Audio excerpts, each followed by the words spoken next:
북한과 중국의 정상회담을 앞두고 한국과 미국의 북핵 수석 대표가 북한의 대화 재개를 거듭 촉구했습니다. 특히 스티븐 비건 대북 특별대표는 비핵화 협상에서의 유연성을 강조하며 대북 유화 메시지를 보냈습니다. 삼척항 앞바다에 나타난 북한 선박은 사흘간 동해를 자유롭게 다녔고 정박한 뒤 주민이 신고할 때까지 어떤 제지도 받지 않은 채 군병력은 배가 예인된 뒤에 도착했습니다. 큰 구멍이 뚫린 해상 경계 실태에 국민 불안과 공포감이 커지고 있습니다. 외국인 노동자 임금을 내국인보다 낮춰야 한다는 자유한국당 황교안 대표 언급에 논란이 커지고 있습니다. 차별 등을 금지한 현행법과 국제협약에 어긋나고 되려 내국인 노동자 일자리를 빼앗게 된다는 지적인데 황 대표가 해명에 나섰지만 설득력을 얻지 못하고 있습니다. 오늘은 전국이 대체로 맑겠고 낮에는 30도 안팎의 더위가 기승을 부리겠습니다. 내일은 오후부터 중부와 경북 지방에 비가 오겠고 주말에는 제주도를 제외한 전국으로 비가 확대할 것으로 보입니다. 굿모닝 YTN 2부 이어갑니다. 시진핑 중국 국가주석이 오늘부터 1박 2일 일정으로 북한을 방문합니다. 김정은 위원장과의 5차 정상회담은 오늘 열릴 예정입니다. 시진핑 주석은 북핵 협상 진전에 기여하겠다는 입장을 밝혔습니다. 한반도 평화의 중요한 변수가 될 것으로 보입니다. 베이징에서 강성웅 특파원이 보도합니다. 중국 최고 지도자로서 14년 만에 북한을 방문하는 시진핑 국가주석. 전용기로 평양에 도착하면 공항에서 김정은 북한 국무위원장의 영접을 받을 가능성이 높습니다. 공항에서 의장대 사열을 마치면 숙소로 이동할 것으로 예상됩니다. 가장 중요한 북중 정상회담은 첫날 열릴 예정입니다. 무엇보다 시 주석이 진전을 추진하겠다고 한 한반도 비핵화와 평화 문제가 중점적으로 논의될 것으로 보입니다. 정상회담은 만찬이나 공연 관람 등으로 이어져 깊은 대화는 대부분 방북 첫날 오가게 됩니다. 习主席访问的活动的情况，请相信我们也会像过去一样，向大家充分提供的。 중조 우이탑은 1박 2일 일정의 둘째 날 귀국에 앞서 방문하는 것이 유력합니다. 시 주석의 방북은 국가주석 취임 후 처음이고 김정은 위원장과의 정상회담은 이번이 5번째입니다. 방북 전날 중국 관영 CCTV는 북중 친선의 징표로 동평양 중학교의 마오쩌둥 학습반을 소개했습니다. 1959年，朝鲜的东平壤第一中学设立了毛泽东班，而当时的北京五中也已经设立了金日成班。 관영신화통신은 중국이 한반도 문제의 해결에 중요 작용을 할 것이라며 기대감을 표시했습니다.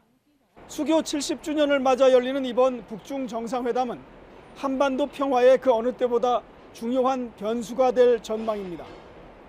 베이징에서 YTN 강성웅입니다. 북중 정상회담을 앞두고 한국과 미국의 북핵 수석 대표가 북한의 대화 재개를 거듭 촉구했습니다. 스티브 비건 미 국무부 대북 특별대표는 비핵화 협상에서의 유연성을 강조하면서 대북 유화 메시지를 내놨습니다. 워싱턴 김희준 특파원입니다. 한미 북핵 육자회담 수석 대표가 나란히 공개연설 석상에 자리했습니다.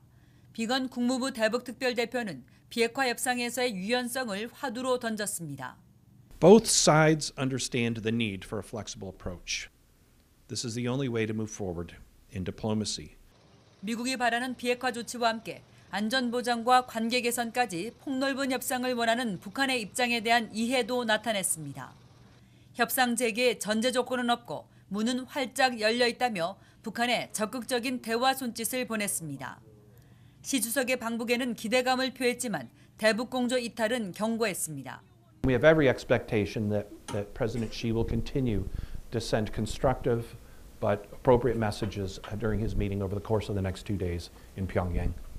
이도훈 한반도 평화교섭본부장은 북한의 황금의 기회라고 표현하며 대화 복귀 결단을 촉구했습니다. I urge North Korea to respond to President Moon's outstanding invitation to hold inter-Korean summit, if possible, before President Trump visits Korea next week.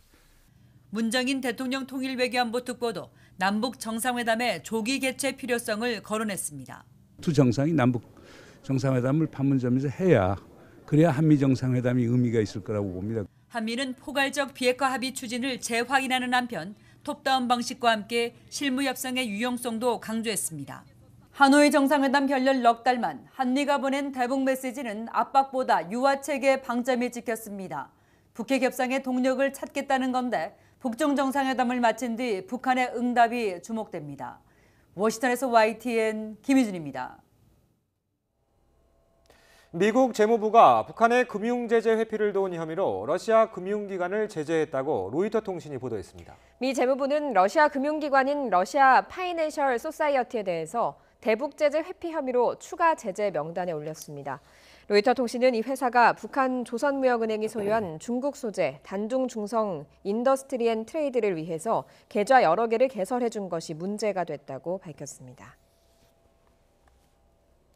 지난 15일 강원도 삼척항에서 발견된 북한 어선은 지난 9일 함경북도에서 출항한 것으로 조사됐습니다. 이 어선이 동해 NLL을 넘은 건 지난 12일 밤입니다. 무려 사흘 동안 우리 해상에 경계망이 뚫려 있었습니다. 강정규 기자입니다. 북한 목선은 지난 9일 함경북도에서 출항했습니다.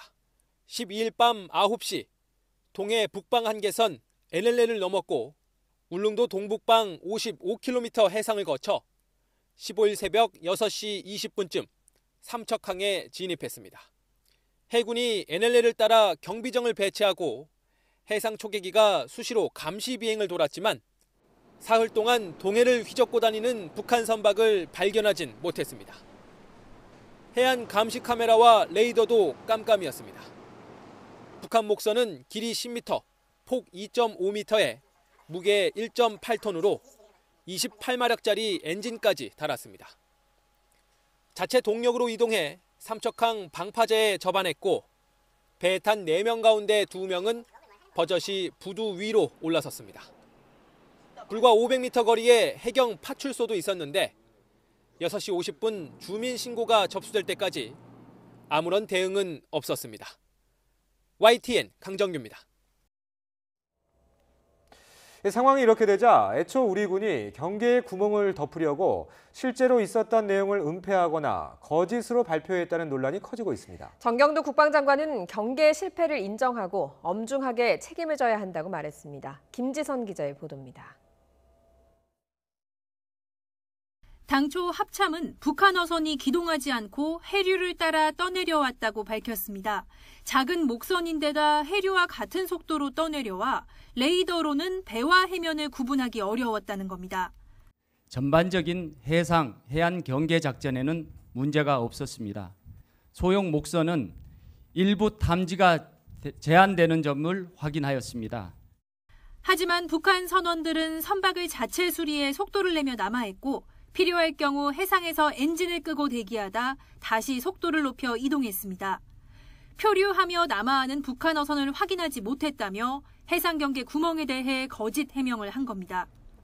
선박이 발견된 곳도 삼척항 인근이라고 애둘렀습니다. 언뜻 들으면 해상에서 발견된 것 같지만 선박은 부두에 정박했고 2명은 배에서 방파제로 내려 지나가던 주민과 대화까지 나눴습니다.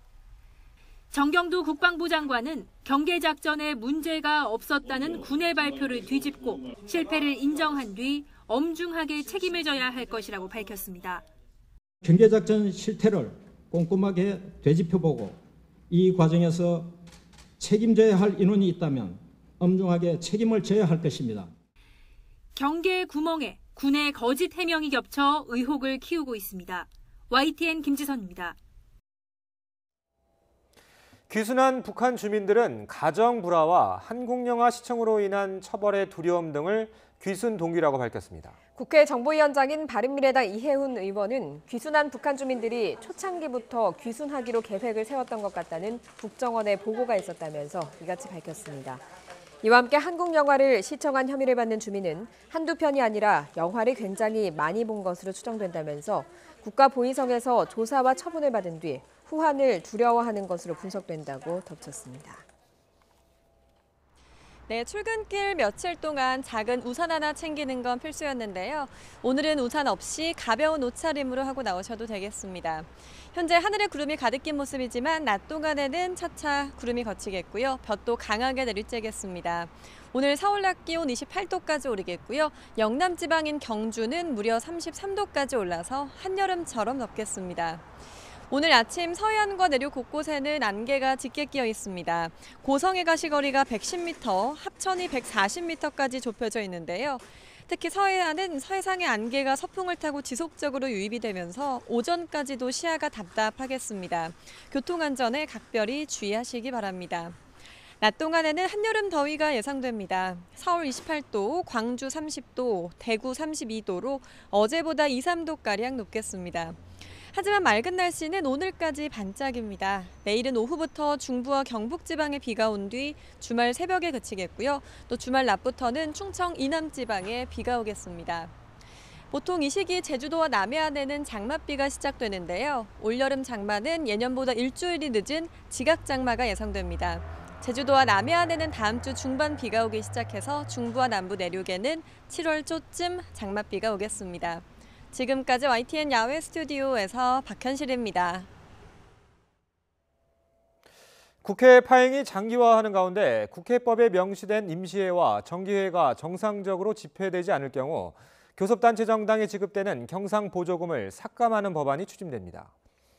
더불어민주당 정성호 의원은 국회법에 나온 임시회와 정기회 소집이 지연되는 경우 교섭단체 정당의 경상보조금을 최대 25%까지 삭감하도록 하는 내용의 정치자금법 개정안을 대표 발의했습니다. 정 의원은 국회법을 위반하는 경우 정당 경상보조금을 삭감해서라도 일하는 국회를 만들어야 입법부가 국민의 신뢰를 조금이나마 회복할 수 있을 것이라고 설명했습니다. 자유한국당 황교안 대표가 외국인 노동자의 임금을 내국인보다 낮춰야 한다고 말해 거센 비판이 일고 있습니다. 현행법이나 국제협약에 어긋날 뿐만 아니라 내국인 노동자들이 일자리를 잃을 수도 있다는 반론이 줄줄이 나왔습니다. 김지영 기자가 보도합니다. 민생 탐방의 일환으로 부산 지역 기업인을 만난 자유한국당 황교안 대표가 외국인 노동자 임금 문제를 꺼내들었습니다. 세금을 내고 국가에 이바지한 내국인과 그렇지 않은 외국인 노동자가 같은 수준의 임금을 받는 것이 공정하지 않다는 겁니다. 황 대표는 한국당이 법 개정을 통해서 문제를 개선하겠다며 외국인 임금 인하를 추진하겠다는 입장을 밝혔습니다. 일각에서는 임금 수준을 정부가 정하는 것이 문제라고 공격하는 한국당이 거꾸로 반시장적 발언을 했다는 비판이 나옵니다. 무엇보다 외국인 노동자의 임금을 깎을 경우 결과적으로 임금이 높은 내국인 노동자의 고용마저 줄어들 것이라는 반론이 제기되고 있습니다. 현행 근로기준법을 위반한 것입니다. 또한 우리나라가 비준해 국내법과 동등한 효력을 가지는 국제노동기구 제111호 차별협약뿐 아니라 한EU 자유무역협정에도 정면으로 위배됩니다. 바른미래당 하태경 의원은 우리 청년 일자리만 더 줄어드는 결과를 낳게 될 것이라며 황 대표가 경제 문제로 문재인 대통령을 비판할 자격이 없다고 꼬집었습니다. 논란이 일자 황 대표는 차별이 있어서는 안 된다는 취지라며 진화에 나섰습니다. 최저임금 산정 기준에 검토가 필요하다 이런 취지의 말씀입니다. 현실을 얘기한 겁니다. 황 대표의 발언을 두고 현 정부의 고용 노동 정책에 불만을 가진 기업인들을 끌어당기려는 의도라는 해석도 많습니다. YTN 김주영입니다. 황교안 대표는 외국인 노동자들이 우리 경제에 기여한 것이 없어서 임금을 적게 줘야 한다고 말했습니다.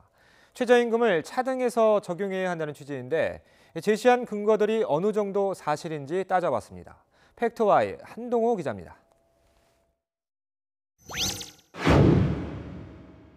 불법 체류자를 제외한 국내 외국인 노동자는 84만 명. 이들은 다양한 산업 현장에서 생산활동을 하고 임금을 받아 소비도 합니다. 이민정책연구원 보고서를 보면 지난해 외국인 노동자들의 생산, 소비 활동으로 발생한 경제 효과는 86조 7천억 원. 앞으로는 점점 더 커집니다. 세금도 됩니다. 국세통계연보에 따르면 2017년 55만여 명이 원천징수 형식으로 소득세 7,700억 원을 냈고 소비할 때마다 부가가치세로 냅니다.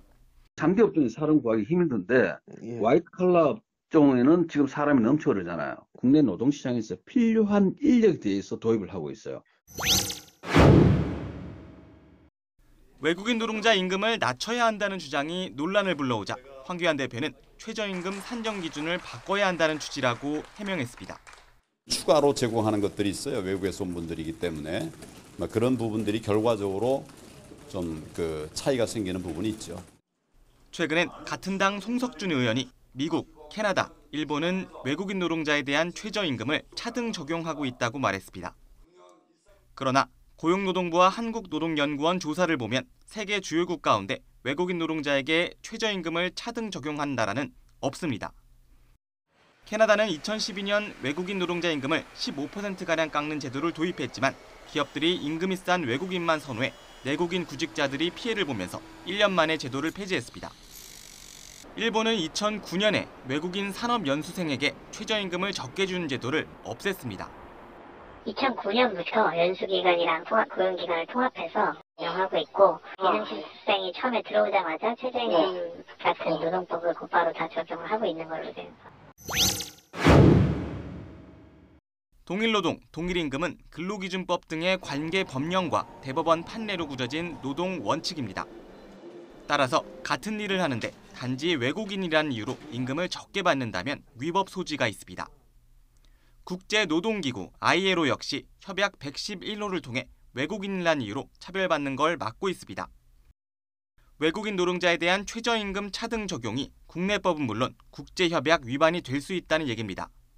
다만 외국인 노동자의 숙련도가 떨어질 경우 최저임금을 차등 적용할 수 있다는 주장도 있어서 논란은 계속될 전망입니다. YTN 한동우입니다. 바른미래당 손학규 대표가 전 공동대표인 유승민 의원에 대해 바른미래당의 소중한 자원이자 대한민국 정치에 새로운 획을 그은 사람이라고 평가했습니다. 손 대표는 유승민 의원 지역구인 대구 동구의 대구시당에서 열린 당원 간담회 모두 발언을 통해 이같이 밝히고 유 의원이 당의 부름을 받아 다른 지역에 출마해도 정치적인 용기는 대한민국 정치의 표상이라고 강조했습니다. 제주도의 한 음식점에 승용차가 돌진했습니다. 67살 운전자는 급발진을 주장하고 있습니다. 사건 사고 소식 김승재 기자가 종합했습니다. 승용차가 음식점 안으로 들어와 버렸습니다. 문과 내부 집기가 엉망입니다. 제주 서귀포의 한 음식점으로 승용차가 돌진한 것은 어제 오후 4시 20분쯤. 67살 여성 운전자는 주차를 하려고 후진한 뒤에 앞으로 움직이려는데 갑자기 차량이 급발진하면서 돌진했다고 주장했습니다. 다행히 다친 사람은 아무도 없었습니다. 충북 청주 시내에서는 주행 중이던 회사 통근버스에서 불이 났습니다. 버스 뒤 엔진룸에서 연기가 나자 운전기사가 버스를 도로가에 세우고 승객 4명과 함께 대피해 인명피해는 없었습니다. 화재는 엔진 과열 때문으로 추정됩니다. 인천에서는 10층짜리 아파트 꼭대기층에서 불이 났습니다. 오늘 0시쯤 난 불은 25분 만에 꺼졌는데 역시 다친 사람은 없었습니다. 전기 합선으로 불이 나자 집주인이 곧바로 소방서에 신고해 주민 대피가 신속하게 이루어진 것으로 알려졌습니다. 전북 군산에서는 알루미늄 합금 생산 공장에서 알루미늄 추출 작업 도중에 폭발 사고가 발생했습니다. 이 사고로 작업을 하던 42살과 31살 직원이 화상을 입어 병원에서 치료를 받고 있습니다. YTN 김승재입니다. 서울 강남경찰서 소속 경찰관이 여성 피의자와 부적절한 관계를 맺었다는 의혹이 제기돼 경찰이 감찰에 나섰습니다. 서울지방경찰청은 최근 강남경찰서 소속 A경장이 자신이 담당한 교통사고 피의자와 부적절한 관계를 맺었다는 민원을 접수해서 감찰에 착수했습니다. 민원 내용에는 A경장이 여성 피의자 B씨와 술을 마신 뒤 정신을 잃은 B씨를 성폭행했다는 내용이 담긴 것으로 알려졌습니다. 지난해 12월에 시작된 양승태 전 대법원장 등 사법농단 사태 관련 재판이 이런저런 이유로 공전을 반복하고 있습니다. 누구보다 법을 잘 아는 고위법관들이 구속기간이 짧다는 허점을 노리고 의도적으로 시간을 끄는 게 아니냐는 비판이 나오고 있습니다. 박기환 기자가 관련 쟁점들 짚어봤습니다. 검사가 소설을 썼다. 안과 진료 예약이 있는 줄 몰랐다. 양승태 전 대법원장 등 재판에 넘겨진 판사들의 재판에서 나온 말입니다. 검찰의 공소장을 고치라는 지적에 병원 예약 핑계로 별도 재판을 요청했지만 거부당했습니다. 1000개가 넘는 한글 파일 문서를 일일이 검증하고 법정에서 쪽수까지 확인하는 이례적인 장면까지 등장했습니다. 검찰 증거도 거의 동의하지 않아 200명이 넘는 증인이 출석해야 하는 상황. 지난해 12월 시작된 사법농단 재판은 6개월이 지났지만 여전히 제자리를 맴돌고 있습니다. 구속기간이 만료되는 8월까지 재판을 늦춰 불구속 재판을 받기 위한 꼼수란 지적이 나옵니다. 이명박 전 대통령 재판에서도 비슷한 재판 지연 전략이 논란이 됐습니다. 1심에서 병원 치료를 이유로 수시로 불출석하며 재판부로부터 경고를 받았고 항소심에서는 증인을 무더기로 신청해 일정이 지연됐습니다. 결국 구속 만기 전 2심 선고가 불가능해지면서 이 전 대통령은 조건부 보석으로 풀려나 불구속 재판을 받고 있습니다. 현행 형사소송법상 구속 기간은 1심과 2심 모두 최장 6개월로 제한하고 있기 때문입니다. 그러나 상대적으로 인권을 강조하는 다른 나라의 경우 오히려 구속 만기가 없는 경우도 많습니다. 구속 뒤 보석을 원칙으로 하는 미국은 중형이 예상되는 범죄에 대해선 기한 없는 구금이 가능합니다. 독일도 고등법원의 심사를 거치면 구속기간에 제한이 없고 일본은 한 달마다 법원의 허가를 받아 계속 연장할 수 있습니다. 구속기간을 명확하게 적어놓는 규정을 해놓는 것은 개인의 그리고 국민의 인권을 보호하기 위한 것입니다. 신속하게 재판을 받기 위해서 헌법에 명확하게 규정을 해놓고 있기 때문에 일반 피고인이라면 재판 장기화 전략은 시간과 비용 부담도 커지기 때문에 엄두도 내기 힘듭니다. 인권 침해를 막기 위한 형사법의 취지가 사법농단 등 대형 사건에서 오히려 딜레마가 되고 있어 제도 개선 목소리까지 나오고 있습니다. YTN 박기환입니다. 윤석열 검찰총장 후보자는 문무일 검찰총장보다 5기수 아래죠. 새로운 검찰총장이 정해지면 선배 기수들은 조직에서 물러나는 게 검찰의 관행이었습니다. 박상기 법무부 장관이 관련 발언을 했습니다. 직접 들어보시죠. 이러한 지명이 기수 파괴 이렇게 표현하는 언론도 있습니다만은 가운데 껴 있는 기수들을 다 옷을 벗어라. 그런 뜻입니까? 그런 의미는 아닙니다. 기수가 중요한 것이 아니라 검사로서의 자세 그리고 능력 이것이 중요하다고 봅니다. 그래서 앞으로 검찰 인사에서는 그런 부분들이 중점적으로 중시돼야 되지 않는가 그렇게 생각을 하고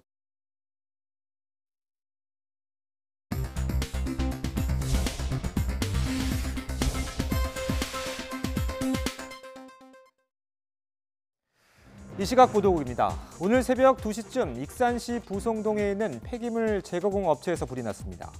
이불로 산업 폐기물 20톤가량이 불에 탔습니다. 소방 관계자는 큰 불길은 1시간 20여 분 만에 잡혔지만 폐기물 사이에 잔불이 많아 진화 작업에 어려움이 있다고 말했습니다. 국가정보원에서 특수활동비를 지원받은 혐의로 1심에서 징역 6년의 실형을 선고받은 박근혜 전 대통령의 항소심 절차가 오늘 종료돼 검찰의 구형이 진행됩니다. 서울고등법원은 오늘 오후 박 전 대통령의 국정원 특활비 사건 항소심 결심 공판을 진행할 예정입니다. 고용노동부는 지난해 3월부터 지난 3월까지 1년 동안 직장 내 성희롱 익명신고센터에 모두 717건의 신고가 접수됐다고 밝혔습니다. 고용노동부는 이 가운데 1건은 기소 의견으로 검찰에 송치하고 25건은 과태료를 부과했습니다. 탁현민 대통령 행사기획자문위원은 무소속 이현주 의원이 자신의 강연 비용과 내용들을 받아보는 건 참 신박한 블랙리스트 작성법이라고 비판하며 덕분에 가기 싫은 강연은 알아서 줄어들겠다고 말했습니다. 탁 의원은 SNS에 이같이 밝히며 가능하면 사양하지만 꼭 필요하다면 학교는 100만 원, 지방자치단체는 300만 원, 기업은 1,550만 원으로 강연료가 균일하다고 강조했습니다. 이 시각 보도국이었습니다.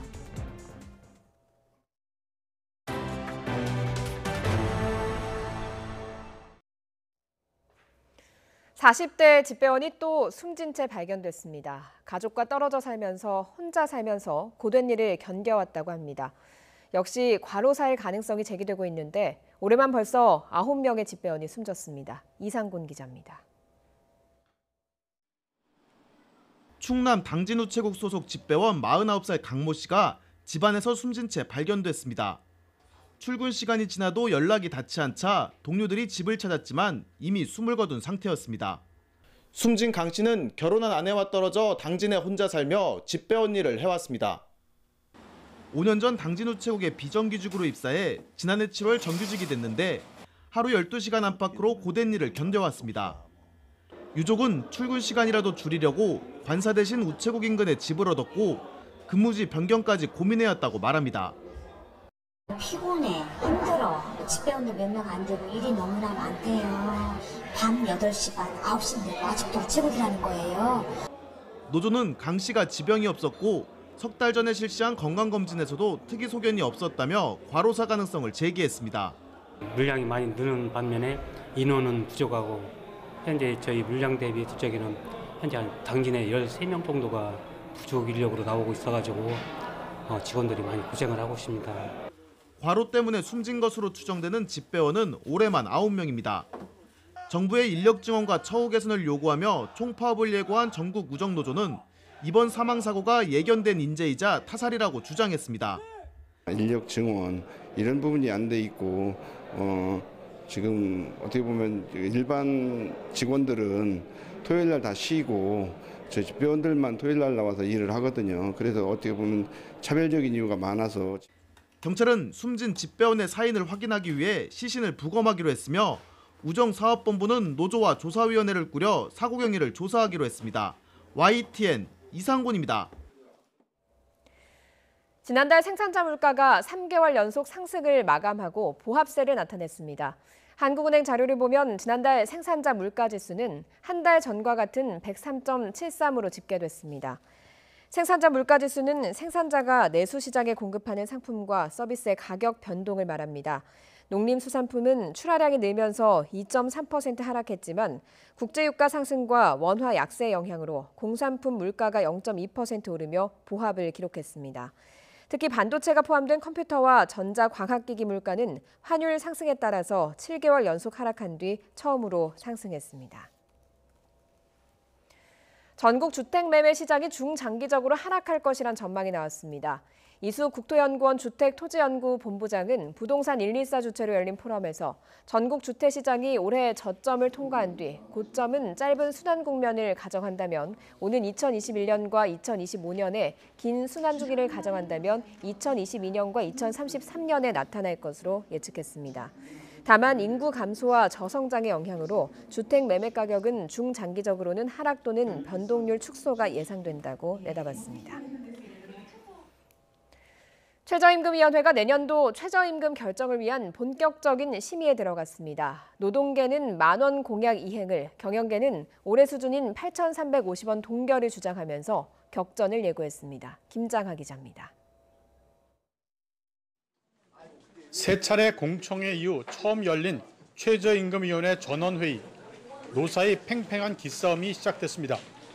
근로자위원인 이성경 한국노총 사무총장은 사용자 측이 끝까지 동결을 주장하면 회의가 어려워질 것이라고 경고했습니다. 만약 그런 식의 동결이 된다면 과연 올해 그 최저임금위원회가 과연 필요하겠느냐. 위원회 회의 결과가 굉장히 좀 어렵게 나타나지 않을까 생각됩니다. 이주호 민주노총 정책실장은 먼저 김명환 위원장 구속영장 신청에 유감을 나타냈습니다. 그러면서 최저임금 1만 원은 사회적 약속이고 가야 할 목표라고 강조했습니다. 1만 원이 하나의 사회적 약속이고 우리가 가야 될 목표이기 때문에 그걸 중심으로 우리 최저임금 논의가 진행되기를 다시 한번 강력하게 희망합니다. 사용자위원인 이태희 중소기업중앙회 본부장은 사실상 최저임금 동결을 요구했습니다. 그렇지만 이제 더 이상은 이 인상을 받아들이기가 어렵다라는 입장을 절실하고 분명하게 밝힌 것으로 저는 보고 있습니다. 유기정 경총 전무는 대내외 상황이 어려운데 최저임금 안정이 필요하다고 밝혔습니다. 사업주도 힘들고 근로자도 힘든 상황들을 어떻게 하면 슬기롭게 극복할 수 있느냐는 방향으로 최저임금 심의가 있어야 될 것 같고.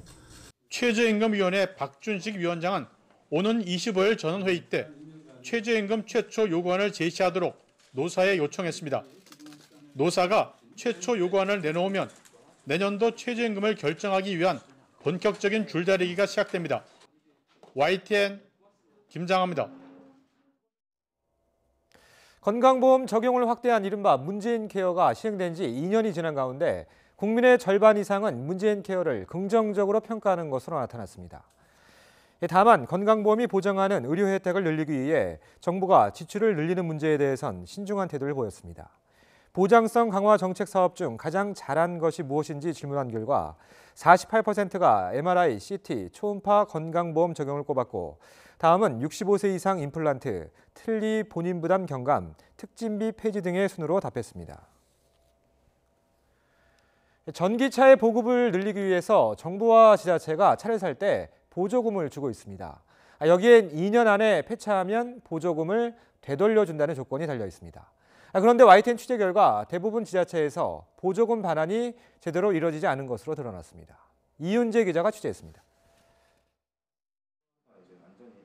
대구에 사는 백경아 씨.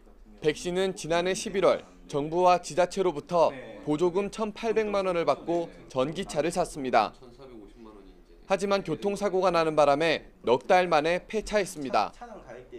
백 씨가 보조금을 반납하려고 대구시에 문의하자 이상한 답변이 돌아왔습니다.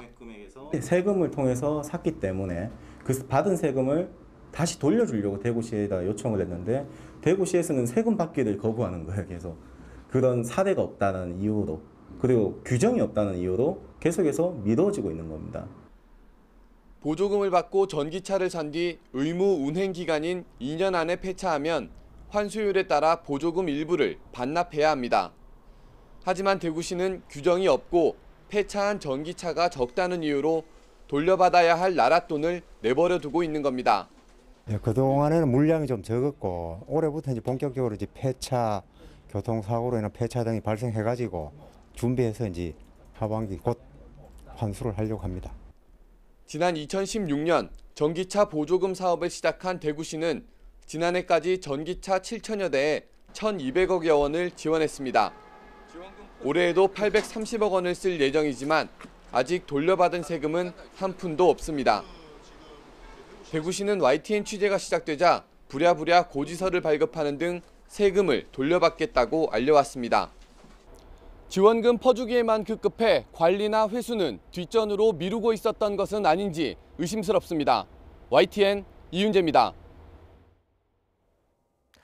오늘은 유엔이 지정한 세계 난민의 날입니다. 우리나라도 이제 난민 수용과 관련한 이슈에서 예외는 아니죠.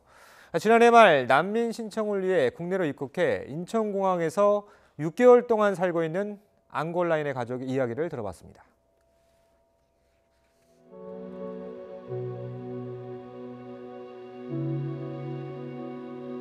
Mais j'ai connu un cas d'accident. Je suis allé connaître une voiture de policiers. C'est comme ça que les policiers, quand on a compris que je suis au Congo, ils m'ont pris, ils m'ont mis dans la prison sans procès. Je subis des tortures impossibles, incroyables. Quand je me suis évadé de la prison, les policiers sont allés me chercher à la maison et on a même violé ma femme. Comment en Angola on tue les gens, on avait compris qu'on est vraiment en danger, il fallait vraiment sortir du pays.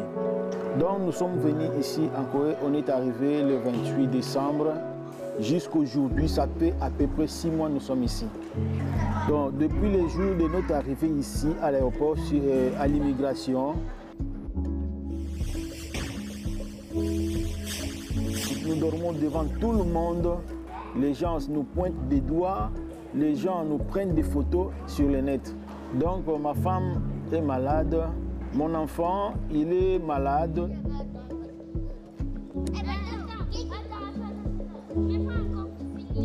Je vais devenir docteur, je vais devenir pompier, devenir archéologue. Si nous ne sortons pas, là je ne vais jamais accomplir ce rêve et je resterai ici à l'éternité.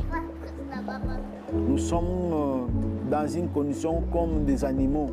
Et aujourd'hui, si je rentre en Angola, je suis vraiment en danger, on va vraiment me tuer.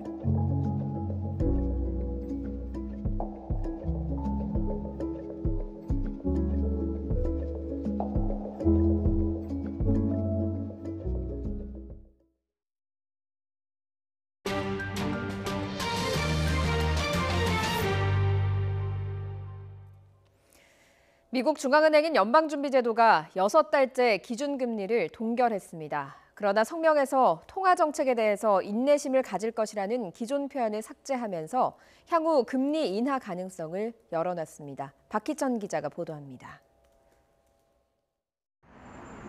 미국 연방준비제도가 기준금리를 또다시 동결했습니다. 연준은 연방공개시장위원회 회의를 마친 뒤 현재 2.25에서 2.5%인 연방기금 금리를 유지한다고 발표했습니다. 제롬 파월 의장 등 9명이 금리 동결에 찬성표를 던졌고 제임스 블라드 세인트루이스 연방준비은행 총재는 금리 인하를 주장했습니다. 이로써 기준금리는 지난해 12월 0.25%포인트 금리를 올린 뒤 6달째 동결됐습니다.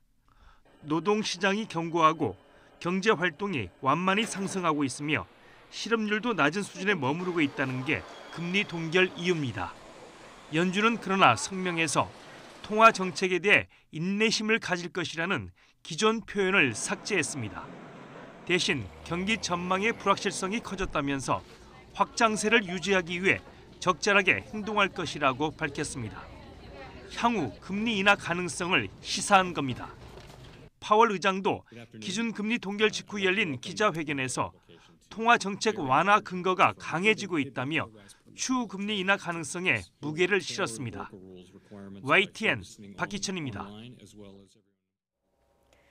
현지 시각 19일 뉴욕 상업거래소에서 7월 인도분 서부 텍사스산 원유 WTI는 전날보다 0.3%, 0.14달러 내린 배럴당 53.76달러에 장을 마쳤습니다. 런던 IC 선물거래소의 8월물 브렌트유도 0.5%, 0.32달러 내린 배럴당 61.82달러의 거래를 마감했습니다.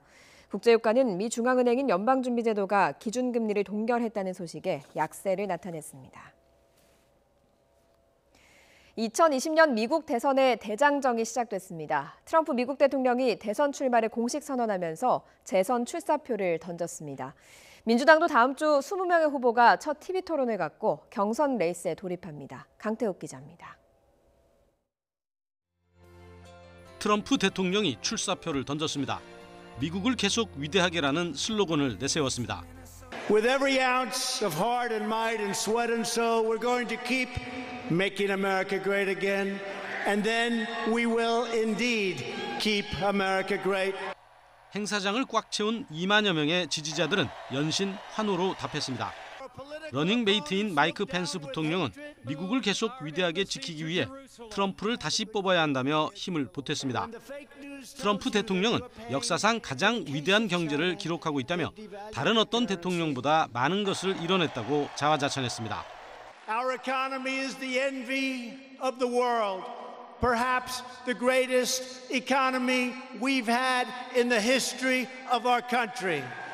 미국 민주당도 오는 26일과 27일 이틀에 걸쳐 후보 20명이 첫 TV 토론을 열면서 경선 레이스에 돌입합니다. 마찬가지로 플로리다에서입니다. 플로리다는 대표적인 경합주로 미국서 세 번째로 많은 선거인단인 29명을 보유한 곳입니다. 여론조사는 조 바이든 전 부통령이 민주당 후보 가운데 1위이며 트럼프 대통령에게도 10% 가까이 이기는 것으로 나타나고 있습니다. 격전지 플로리다에서 정면 승부로 시작된 2020 대선 대장정의 막이 오르면서 어떤 이변이 연출될지 관심을 끌고 있습니다. YTN 강태욱입니다. 민주당 유력 대선 주자 중 한 명인 버니 샌더스 상원 의원은 트럼프 대통령이 미국 근대사에서 가장 위험한 대통령이라며 재선을 저지해 줄 것을 유권자들에게 호소했습니다. 정치 전문 매체 더힐은 샌더스 의원이 트럼프 대통령의 대선 출정 선언 후 생방송을 통해서 트럼프 대통령이 재선을 위해서 미국의 인종적, 경제적, 정치적 분열을 이용하고 있다면서 유권자들에게 재선을 거부하도록 호소했습니다. 최근 중동 해상에서 일본 유조선을 공격한 주체가 이란이라는 주장이 또 나왔습니다. 미 해군이 증거라면서 특정 기뢰 폭발 잔해 등을 공개했는데요. 하지만 이란은 새빨간 거짓말이라고 맞받아쳤습니다. 황보선 기자의 보도입니다. 지난 13일 오만해에서 공격당한 일본 유조선 코쿠카 커레이저스호. 선체가 물에 잠기는 부위인 흘수선 쪽에 커다란 구멍이 뚫려 있습니다. 미 해군은 이게 외부에서 날아온 물체가 타격한 것이 아니라 이른바 선체 부착식 기뢰가 폭발한 흔적이라고 밝혔습니다. The damage at the blast hole is consistent with a limpet mine attack. It is not consistent with an external flying object striking the ship. 미 해군은 이 기뢰를 부착한 주체를 이란군으로 지목했습니다. 이 기뢰가 이란군의 군사 엔진에서 공개된 것과 놀랄 만큼 유사하다며 선체에서 수거했다는 폭발 잔해, 기뢰를 선체에 붙이는 데 쓰였다는 자석을 공개했습니다. And it is also strikingly bearing a resemblance to Iranian mines that have already been publicly displayed in Iranian military parades. 미국은 사건 직후 이란 혁명 수비대로 추정되는 이들이 유조선에 접근해 작업하는 장면이 찍힌 영상을 공개한 데 이어서 이란에 대한 압박을 더 높인 셈입니다. 그러나 아미르 하타미 이란 국방장관은 미국의 주장은 새빨간 거짓이다. 미국의 의도적 파괴행위라며 정면으로 반박했습니다. 그러면서 이란은 피격 유조선이 구조 신호를 보내자 가장 먼저 응답해 구조의 손을 내밀었다고 주장했습니다. YTN 황보선입니다. 범죄인 인도 법원에 반대하는 홍콩인들의 대규모 시위 때 경찰이 병원 시스템에 접속해서 치료를 받는 시위 참여자들을 색출했다는 의혹이 제기됐습니다. 의료계 출신인 피에르찬 입법회 의원은 지난 12일 시위 때 경찰이 이러한 행태를 보였으며 이는 심각한 인권 침해이자 개인정보보호법 위반이라고 주장했습니다. 찬 의원은 홍콩 경찰이 비밀번호 없이 바로 병원 시스템에 접속할 수 있는 백도어를 이용해서 시위 참여자를 색출했으며 이 백도어는 공공병원을 관리하는 정부 병원관리국이 설치했다고 주장했습니다. 애플이 중국 내 생산시설을 최대 30%까지 동남아시아 지역으로 이전하는 방안을 검토하고 있다고 미국 경제매체 CNBC가 보도했습니다. 애플은 공급망에 대한 구조조정을 준비하면서 주요 공급업체들의 15%에서 30%의 생산시설을 중국에서 동남아로 이전하는 데 따른 비용 영향을 평가해달라고 요청한 것으로 전해졌습니다. 애플의 요청은 미중 간 무역 분쟁에 따른 것이지만 설령 무역 합의가 이루어지더라도 애플은 이런 결정을 번복하지 않을 것으로 알려졌습니다. 애플은 중국의 생산을 크게 의존하는 것이 너무 위험할 뿐더러 그 위험성이 점점 커지고 있다고 판단한 것으로 보입니다. 후기 인상파의 거장 빈센트 반 고흐가 스스로 삶을 마감할 때 사용한 것으로 추정되는 권총이 경매에 매물로 나와서 2억 원이 넘는 금액에 팔렸습니다. 현지 시각 19일 파리의 경매사 옥시옹 아르레미 르피르가 진행한 경매에서 19세기 말 생산된 7mm 구경의 권총이 감정가의 3배에 가까운 16만 2,500유로, 약 2억 1,400만 원에 낙찰됐습니다. 전문가들은 프랑스의 총포기업 르포슈가 19세기에 제작한 이 권총이 화가 빈센트 반 고흐가 파리 근교 오베르시르 우아즈에서 1890년 7월 스스로에게 쏜 그 총으로 보고 있습니다. 일부 양돈 농가와 한돈협회가 집회를 열고 아프리카 돼지열병의 매개체로 알려진 남은 음식물 잔반을 돼지에게 급식하는 것을 금지하도록 정부에 촉구했습니다. 그러자 잔반을 먹여 돼지를 사육해온 농가들이 집회 현장에서 강력히 반발하면서 농가들끼리 충돌이 빚어졌습니다. 천상규 기자입니다. 전면 금지, 법제화, 조속히 시행하라! 시행하라! 시행하라! 전국에서 돼지를 키우는 양돈농가와 한돈협회 관계자들이 세종시 환경부 청사 앞에 모였습니다. 아프리카 돼지열병의 매개체로 알려진 남은 음식물 잔반을 돼지에게 먹이지 못하도록 환경부가 나서줄 것을 촉구하기 위한 걸기대회입니다. 이들은 남은 음식물 돼지급여 전면 금지에 미온적인 태도를 보인다며 환경부를 규탄했습니다. 또 아프리카 돼지열병이 발병한 모든 나라가 잔반을 돼지에게 먹이는 것을 금지하고 있다고 강조했습니다. 유럽연합은 20년 전부터 전면 금지를 했는데 중국도 전면 금지를 하고 아직 환경부는 손을 놓고 있습니다. 이에 반해 전국의 양돈농가 100여 명은 총궐기 대회 맨 앞자리를 차지해 잔반 허용을 촉구하는 피켓을 들고 집회에 참석했습니다. 이들은 집회 중인 양돈농가와 한돈협회 관계자들에게 항의하다 충돌해 몸싸움이 벌어지기도 했습니다. 허리카 열병 대책을 왔으면 허리카 열병에 대해서 하자는 겁니다. 알겠습니까? 그런데 지금 이게 뭐 하는 짓입니까? 이들은 남은 음식물을 섭씨 80도 이상에서 30분 이상 끓여 살균 처리한 후 돼지에게 급식하기 때문에 아프리카 돼지열병을 전파시킬 수 없다며 잔반급여 허용을 강하게 주장했습니다. 그러나 집회에 참석한 대부분의 양돈 농가들은 비록 남은 음식을 끓여서 급식하더라도 전파 위험성이 큰 만큼 대승적인 차원에서 잔반 급식 금지에 동참해 줄 것을 호소했습니다. YTN 천상규입니다. 네, 어제와 달리 오늘 아침은 맑은 하늘이 드러났습니다. 오늘은 불볕더위가 기승을 부리겠습니다. 낮 동안 뜨거운 햇살이 내리쬐면서 어제보다 기온이 크게 오르겠습니다. 서울이 28도까지 오르겠고 강릉과 광주 30도, 경북 의성은 33도까지 기온이 치솟겠습니다. 대부분 지역이 30도 안팎까지 오르겠습니다. 현재 장마 전선은 일본 남쪽 먼 해상에 위치해 있습니다. 올해는 장마가 예년보다 늦게 시작될 것으로 보이는데요. 한반도 상공에 차고 건조한 공기가 현재 남하해 있기 때문입니다. 찬 공기 세력 때문에 북태평양 고기압과 장마 전선의 북상이 현재 저지되고 있는 상태입니다. 첫 장맛비 소식은 예년보다 일주일 정도 늦은 다음 주에 있습니다. 다음 주 수요일 남해안과 제주도에 올해 첫 장맛비가 오겠습니다. 하지만 장마 전선이 내륙까지 북상하지 못하고 다시 남하합니다. 서울 등 내륙 지역은 7월 초쯤 장마가 시작될 것으로 예상됩니다. 오늘은 비 예보 없이 전국이 맑겠습니다. 맑은 하늘 속에 자외선과 오존에 주의가 필요한데요. 자외선 지수가 높음에서 매우 높음 수준, 오존 농도도 나쁨 단계까지 오르겠습니다. 날씨 정보였습니다. 목요일 굿모닝 YTN 여기서 마칩니다. 내일 아침도 부지런히 준비하겠습니다. 고맙습니다.